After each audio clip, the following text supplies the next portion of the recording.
De son nom spirituel, Ben Sadounot, Peter de Nove est connu pour avoir été une personne dotée d'un très haut niveau de conscience, en même temps qu'un incomparable musicien.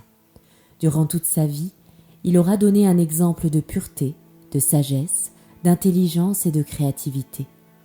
Établi pendant des années près de Sofia, où il vivait entouré de nombreux disciples, il a par son rayonnement éveillé à la spiritualité des milliers d'âmes, aussi bien en Bulgarie que dans le reste de l'Europe.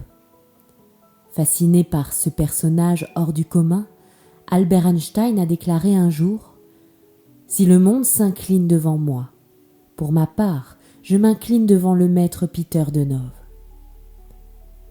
Quelques jours avant son départ pour l'autre monde, et alors qu'il était en état de profonde transe médiumnique, Peter de Nove délivra une extraordinaire prophétie à propos de l'époque troublée que nous traversons aujourd'hui, de ce temps de la fin et de l'avènement du nouvel âge d'or de l'humanité. Voici la teneur de ce bouleversant testament dont l'actualité est si vibrante que l'on en vient à douter que ces paroles aient pu être prononcées il y a maintenant 70 ans.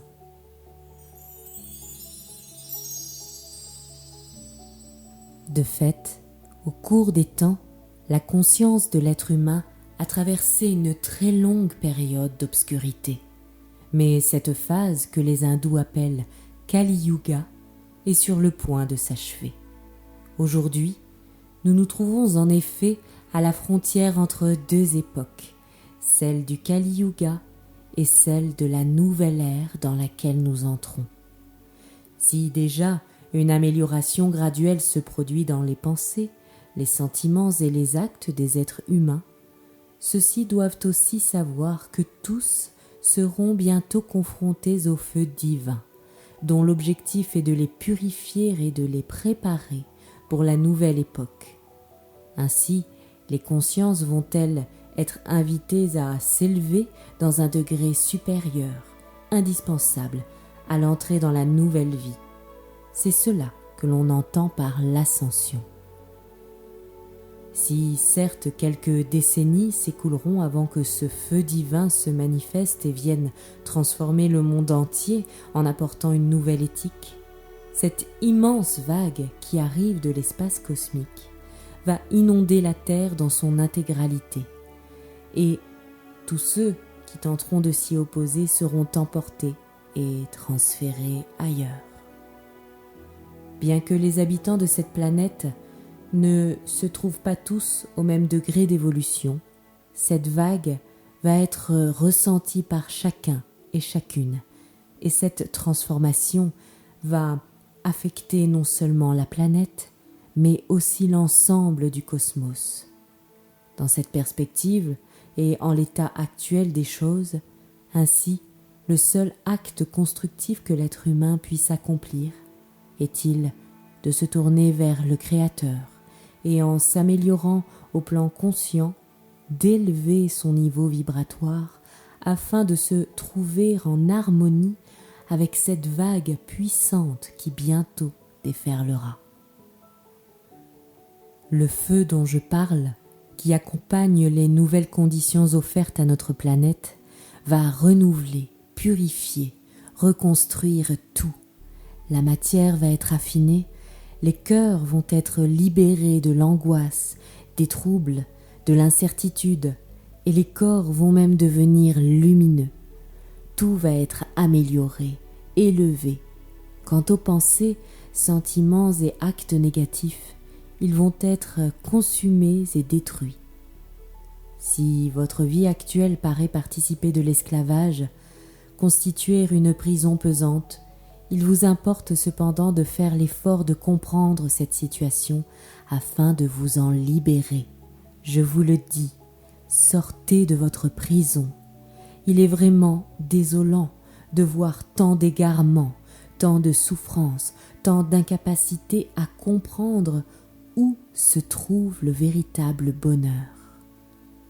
Sachez-le, tout ce qui vous entoure va bientôt s'écrouler et disparaître. Il ne restera rien de cette civilisation, encore moins de sa perversité et des vecteurs de cette dernière.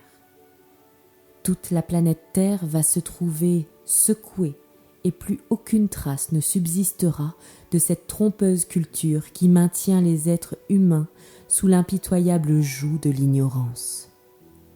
Lorsque, par exemple, surviennent ici ou là un tremblement de terre, une éruption volcanique, un raz-de-marée, ces faits ne constituent pas seulement des phénomènes mécaniques.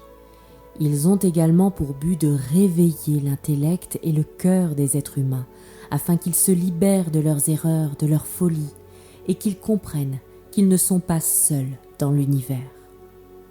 Notre système solaire traverse maintenant une région du cosmos où fut autrefois détruite une constellation qui y a laissé son empreinte, sa poussière. Cette traversée d'un espace contaminé constitue une source d'empoisonnement, non seulement pour les habitants de la Terre, mais aussi pour tous les habitants des autres planètes de notre galaxie. Seuls les soleils ne sont pas affectés par l'influence de cet environnement hostile. Cette région se nomme la 13e zone, ou encore zone des contradictions.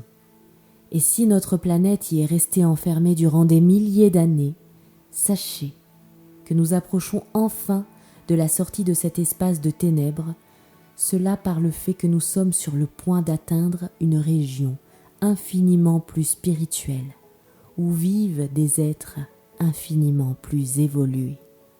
La Terre accomplit désormais un mouvement ascendant où chacun est invité à faire l'effort de s'harmoniser avec les courants de l'ascension. Et il importe là de bien comprendre que rejeter cette orientation fait courir le risque de perdre l'avantage des bonnes conditions qui vont être offertes pour s'élever, rejet venant induire involution et attente de dizaines de millions d'années avant qu'une nouvelle vague ascendante ne se manifeste. La Terre, le système solaire et l'univers, tout se meut dans une nouvelle direction sous l'impulsion de l'amour. Et en dépit du fait que la plupart des individus considèrent encore et toujours l'amour comme une force dérisoire, en réalité, c'est la plus grande de toutes les forces, que, sans doute, l'argent et le pouvoir continuent à être vénérés comme si le cours de l'existence en dépendait exclusivement. À l'avenir, il n'en demeure pas moins que tout va être subordonné à l'amour et que tout le servira. Et aussi désolant que cela soit, c'est à travers les souffrances et les difficultés que la conscience de l'être humain va devoir s'éveiller. En parallèle, les très impressionnantes prédictions du prophète Daniel qui sont exposées dans la Bible se rapportent à l'époque qui s'avance. Ainsi va-t-il se produire inondations, ouragans, incendies gigantesques et tremblements de terre. Le sang coulera en abondance, des révolutions surviendront, des explosions terribles retentiront en de nombreux points de la terre. Et là où est la terre viendra l'eau, là où est l'eau viendra la terre. Et il s'agit bien là d'une réponse terrible de la nature à l'encontre des crimes perpétrés par les hommes depuis la nuit des temps contre sa mère, la terre. Et puis, au-delà de toutes ces souffrances, ceux et celles qui auront été préservés connaîtront l'âge d'or, l'harmonie et la beauté illimitée. Ainsi importe-t-il hautement de conserver votre paix et votre foi, gage de sauvegarde pour quand viendra le temps de la souffrance et de la terreur. Car il est écrit que pas un cheveu ne tombera de la tête du juste. Ainsi, ne perdez pas courage, poursuivez simplement votre travail de perfectionnement personnel. Relativement à cette nouvelle ère qui s'avance, peu ont à l'heure actuelle une idée claire de l'avenir grandiose réservé à ceux et celles dignes de récolter le fruit de ce travail. Une nouvelle terre va bientôt voir le jour. À l'issue de ces quelques décennies d'attente, le travail va cesser d'être une activité astreignante et chacun disposera de temps à consacrer aux activités spirituelles, intellectuelles et artistiques. La question des rapports entre l'homme et la femme sera enfin résolue dans l'harmonie. L'un comme l'autre auront la possibilité de suivre leurs aspirations. Les couples se verront fondés sur l'estime et le respect réciproque. Les êtres humains voyageront à travers les différents plans et franchiront les espaces intergalactiques. Ils étudieront leur fonctionnement et seront rapidement en mesure de connaître le monde divin, de fusionner avec la tête. La nouvelle ère est celle de la 6e race. Vous, cœur pur, votre prédestination est de vous préparer à l'accueillir, à la vivre. Cette race va se construire autour de l'idée de la fraternité. Ainsi, les conflits d'intérêts personnels vont-ils définitivement cesser d'avoir cours et la seule aspiration de chacun, chacune, va être de se conformer au principe d'amour. La 6e race sera celle de l'amour et un nouveau continent sera formé pour elle. Il jaillira de l'océan Pacifique afin que le Très-Haut puisse enfin établir sa demeure sur cette planète. Les fondateurs de cette nouvelle civilisation, je les appelle frères de l'humanité ou encore enfants de l'amour. Ils seront inébranlables dans le bien et ils représenteront un nouveau type d'être humain. Ils formeront une famille comme un grand corps et chaque peuple représentera un organe de ce corps. Dans la nouvelle race, l'amour va être manifesté d'une manière à ce point parfaite que l'homme actuel ne peut encore qu'en avoir une idée très vague. Si, certes, toujours, la terre demeure un terrain propice aux luttes, les forces ténébreuses vont cependant reculer et la planète va être libérée. Alors, les êtres humains, réalisant qu'il n'est pas d'autre chemin, vont s'engager dans celui de la nouvelle vie, celui du salut. Dans leur orgueil insensé, il est certain que quelques individus escompteront jusqu'au bout continuer à mener sur terre une vie que l'Esprit divin réprouve, mais chacun finira cependant par comprendre que la direction du monde ne lui appartient pas. Une nouvelle culture va voir le jour qui va reposer sur 3 principes directeurs. L'élévation de la femme, l'élévation des humbles, des faibles et la protection des droits de l'être humain. La lumière, le bien et la justice vont triompher. Cela n'est qu'une question de temps.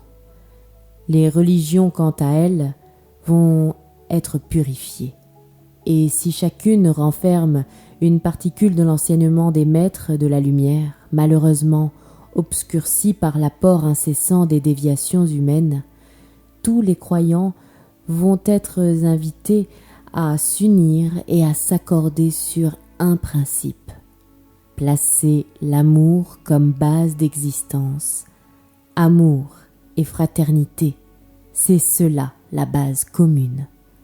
Je le répète, la Terre va être bientôt balayée par les ondes extraordinairement véloces et puissantes de l'électricité cosmique. D'ici quelques décennies, les êtres mauvais, fourvoyés, ne parviendront plus à supporter leur colossale intensité. Ils seront alors absorbés par le feu cosmique qui consumera totalement le mal qui les possède. Puis ils se repentiront car il est écrit que chaque chair glorifiera son Créateur. De fait, notre mère, la Terre, va se débarrasser des êtres humains qui auront refusé d'accepter la nouvelle vie. La planète les rejettera comme des fruits avariés, et de surcroît ces êtres ne pourront plus se réincarner, et les esprits criminels encore moins. Seuls demeureront ceux qui possèdent l'amour en eux. À l'heure actuelle, parce qu'il n'est plus sur la terre aucun endroit qui ne soit souillé du sang humain ou animal, il importe donc que la planète connaisse une purification, et c'est pour cela que certains continents vont être immergés, alors que d'autres surgiront des flots marins. En écrasante majorité, Continuant à poursuivre des objectifs futiles et à rechercher le plaisir de façon ultra-égoïste et exclusive, les êtres humains ignorent à quel risque ils s'exposent. En revanche, ceux de la 6e race à venir sont conscients de la dignité de leur rôle et ils sont respectueux de la liberté de chacun. Ainsi, en viendront-ils à ne plus s'alimenter qu'au moyen de denrées issues du monde végétal, et leurs idées auront le pouvoir de circuler aussi librement que l'air et la lumière de nos jours. Les paroles « si vous ne naissez de nouveau » s'appliquent à la 6e race. Lisez ou relisez le chapitre 60 d'Ésaïe. Il se rapporte à la vertu de la 6e race, la race de l'amour. Après les grandes tribulations, les êtres humains vont cesser d'accomplir les mauvaises actions et vont retrouver le chemin des actes de bien. Le climat de notre planète va se trouver partout stabilisé et les variations brutales ne se produiront plus. L'air va redevenir pur, de même que les eaux. Les parasites vont disparaître. Les êtres humains pourront alors se souvenir de leurs incarnations passées et ils éprouveront le plaisir de constater qu'ils sont enfin libérés de leur ancienne condition. De même que l'on purge la vigne de ses parasites et de ses feuilles mortes, ainsi agissent les êtres évolués pour préparer les êtres humains à révérer le Dieu de l'amour, et ils leur fournissent de bonnes conditions pour croître et se développer. Et à ceux qui veulent bien les entendre, ils affirment « Ne craignez rien ». Encore un peu de temps d'attente et tout va s'arranger. Vous êtes sur la bonne route. Que celui ou celle qui désire entrer dans la nouvelle culture étudie, travaille consciemment et se prépare. Grâce à l'idée de fraternité, la planète Terre va devenir un lieu béni et cela ne tardera pas. Mais avant cela, de grandes souffrances vont se produire afin de réveiller les consciences. Les actions mauvaises accumulées durant des milliers d'années devront être rachetées. La vague ardente qui émane d'en haut contribuera à nettoyer le karma des peuples. La libération ne peut être davantage différée. L'humanité doit se préparer pour les grandes épreuves inéluctables qui s'avancent et qui aboliront à jamais l'égoïsme. Sous la terre et dans le ciel, quelque chose d'extraordinaire se prépare. Une révolution grandiose et absolument inconcevable va bientôt se manifester dans la nature, car le Créateur a pris la décision de redresser le monde, et il va le faire. C'est la fin d'une époque. Une nouvelle orientation d'existence va se substituer à l'ancien système ténébreux, une orientation dans laquelle va régner l'amour sur terre.